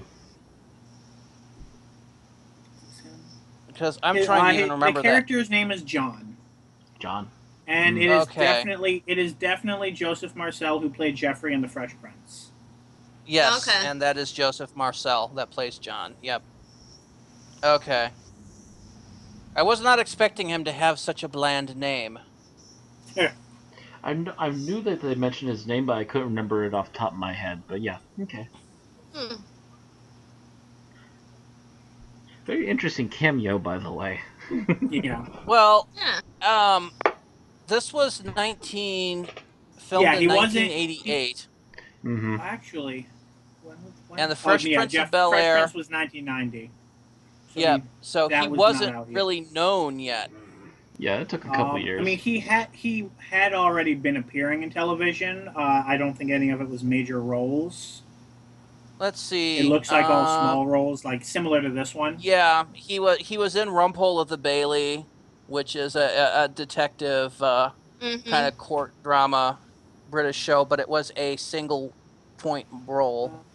It looks like Empire Road is the only show that he was in more than one episode in at that point, in which he was in 15 episodes as Walter Isaacs. Never heard of the show myself.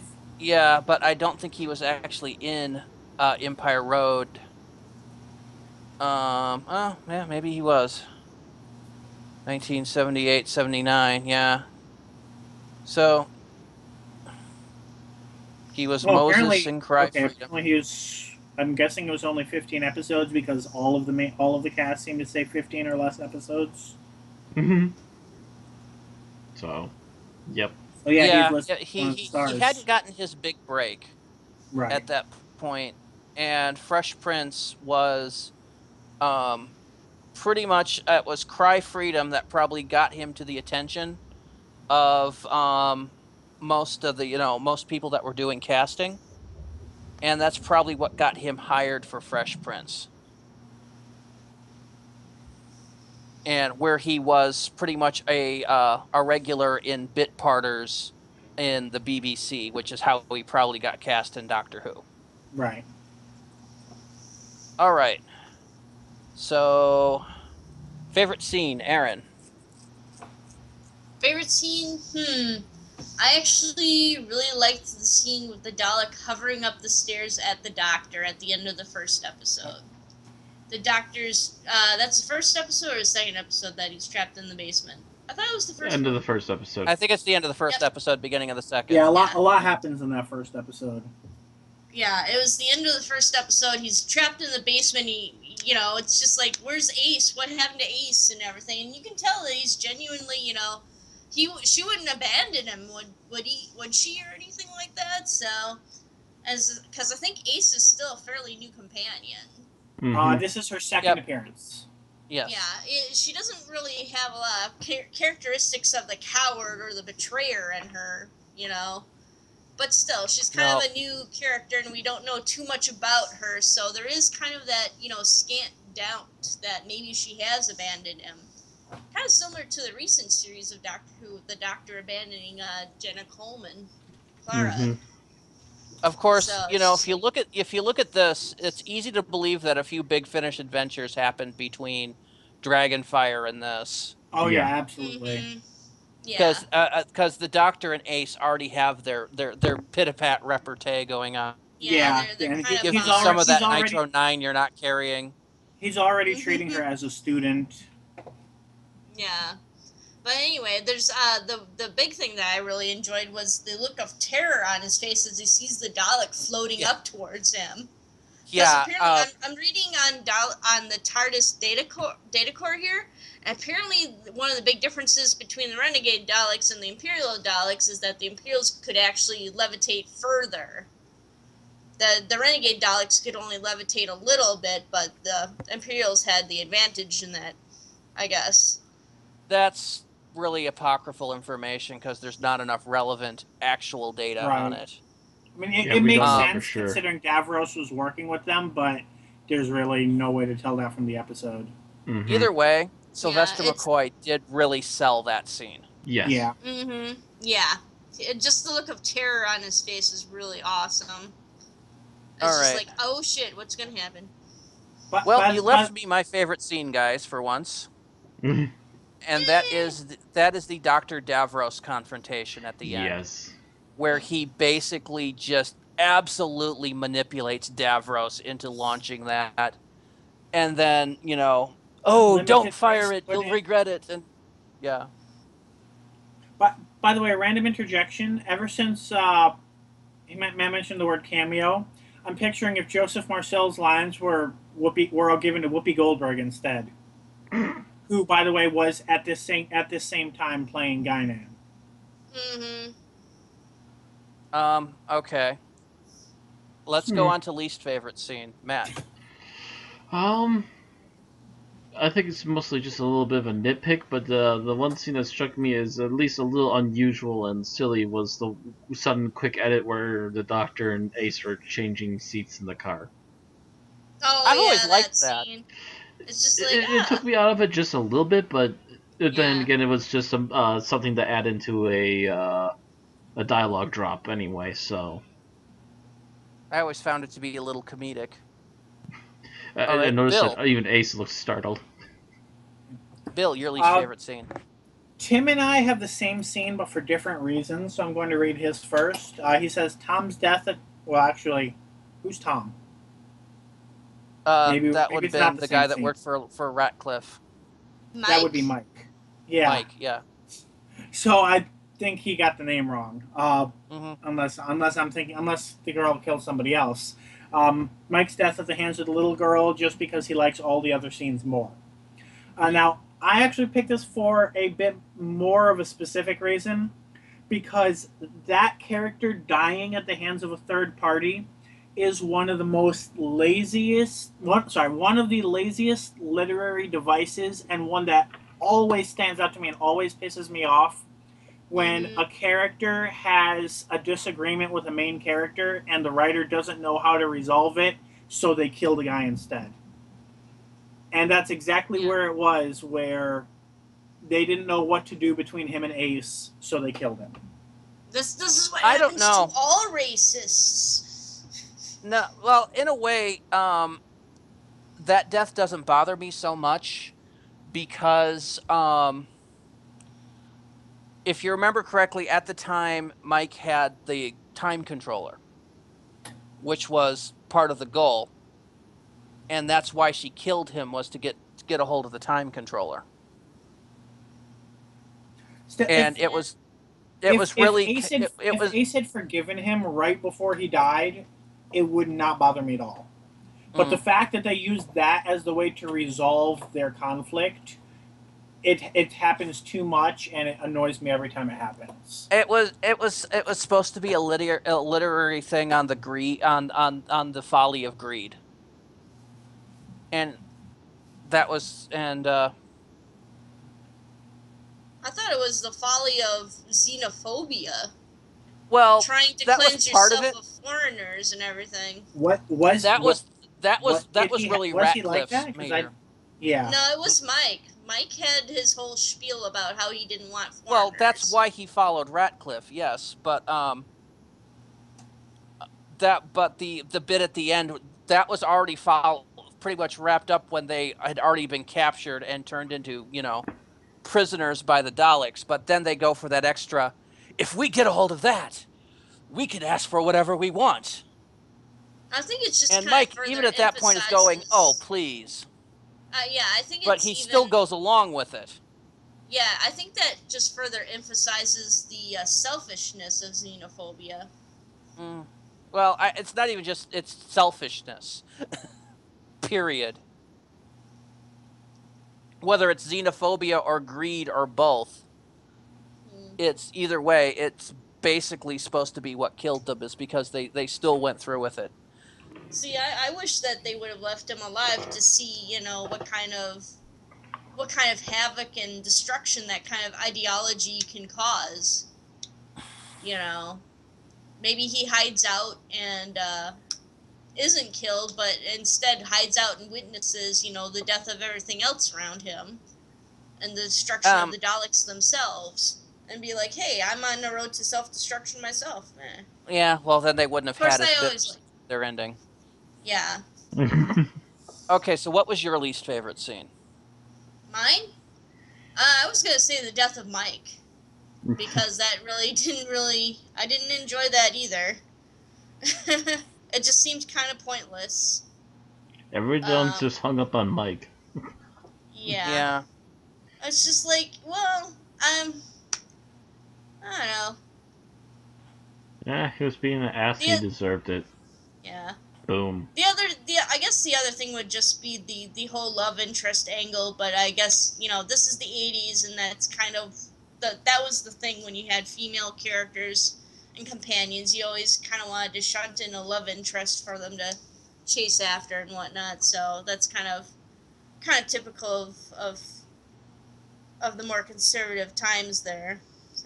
So my least favorite scene is the scene where they have orders to go there, and then when Ace is all geared up to go, he goes, and Ace was deliberately ordered to be left behind, and he crumples up the message before she can see it. It's so obvious that he's just bullshitting, and nobody calls him on it. Just kind of hit me as being, yeah, that's a little too much. And it's a nitpick, it really is. Yeah. So let's go to final thoughts. We're already running a little late here. Matt. Oh, Remembrance of the Daleks is probably one of the best Dalek stories we've had in a little bit. And not to say that any of the other ones were really bad, but this one was another huge step up into the right direction again. The Daleks are threatening, they actually have a plan, they're trying to do something, but it also turns out there's another group of Daleks trying to do the exact same thing. So we get an interesting story where we also develop a bit of a new system of order for the Daleks as well. Too bad they didn't keep following up with it. Would have been nice to see. Well, yeah. Big Finish was the only ones that really had the chance to. Yeah. The show never really had the opportunity to do so. All right. Tim didn't really have any final thoughts, so go ahead and give yours, Bill. I'm going to say this is one of my favorite episodes from my favorite classic Doctor. Really nothing but praise to give for it. It looks brilliant. It's well written. The weakest link, which is Mike, really isn't all that weak compared to some other stories, and I just absolutely love the story. All right. Aaron? I remember this from the PBS era, and I remember kind of enjoying it a bit more. I do kind of generally like Sylvester McCoy's stuff over Colin Baker's, but Yeah. And I actually really enjoyed this one too. So. All right. Yeah, a lot of people call this, the dying days of Doctor Who, where nothing worked and everything was just horrible. And to those people, I point them at this episode and go, there were good episodes in the final 3 seasons. You just really have to look at them and stop looking at everything with the oh, it all sucks mentality. And this is really the first really good Doctor Who episode that we'd seen in a while. Season 24, its predecessor, was kind of mediocre, and season 23, The Trial of a Time Lord, is frequently best forgotten. So this is the point where we actually start seeing some good writing and some good some wonderful acting and even some decent special effects, and this Yes. really highlights that. This should have been the 25th anniversary special. All right, let's go to ratings. Matt.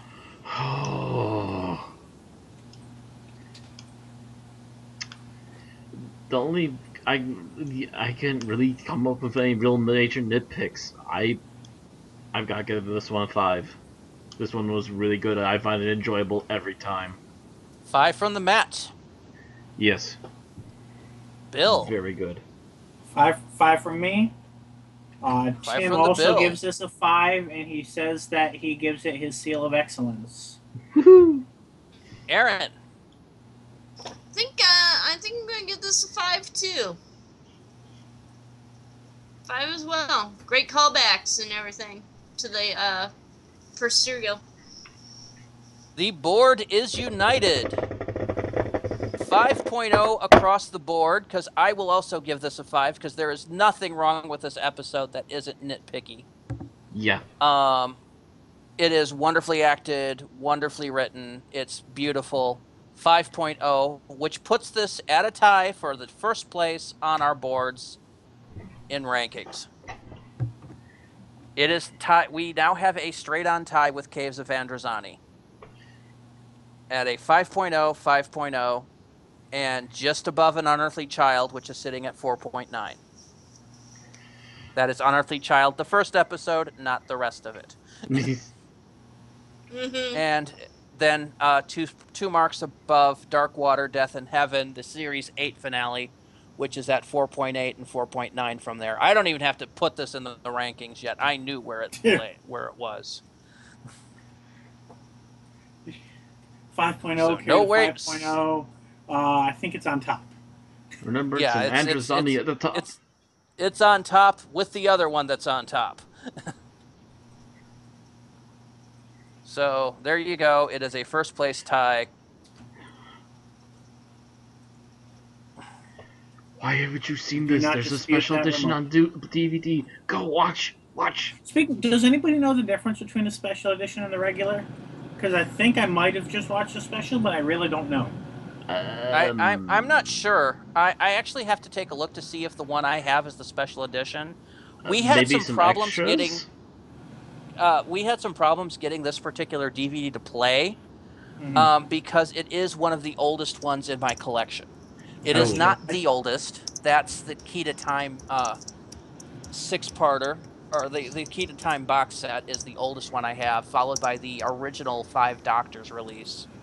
I do think the version that I watched today had better effects than I had watched previously, specifically with the floating hand and some of the Dalek effects. So I think that might have been the special edition. But So they might have I touched couldn't things up actually just a find little bit, comparison just a wee online. bit. Yeah, I'm actually going to be taking a look at that because I'm probably Um, going to be looking to replace my DVD here pretty darn soon. Otherwise, I would assume the special edition also probably had a lot more extras too. Yeah, I know there were extras, Possibly. definitely. Probably added subtitles because the DVD I had didn't have subtitles. That'd be a thing to add, yeah. Yeah. Alright, so that wraps us up for today. If you enjoy listening to us, please consider subscribing on Unearthly Podcast on YouTube, on Twitch.tv, and on Mixcloud. You can also like and subscribe us on Facebook and Twitter. And if you want to support us, you can head on over to patreon.com/unearthlypodcast. And don't forget to join us next week at 11 Eastern, 10 Central. Same time, Wednesdays, as we talk about Dalek by, I believe, Peter Shearman. But when I look up Dalek on Carded Data Core, it goes, of course, to the species. Yep, as we go into the home stretch of our Dalek reviewing marathon. Yeah, I'm sorry, Robert and Shearman. Finally, as we finally go back to New Who, and catch all the episodes of New Who with Daleks that we haven't reviewed yet. And since we're skipping Terra Firma, I'm just going to say it's a really great audio. Go and it follows up with Davros after this episode, and if you like Big Finish, go listen to it. We'll review it at some point. It's just we've got a lot there. We've got a lot of ground to cover before we hit Series 9, so we had to cut that from the list. Yep. See you all next time. See you all next week. See ya. Okay. Stop it. Let's stop.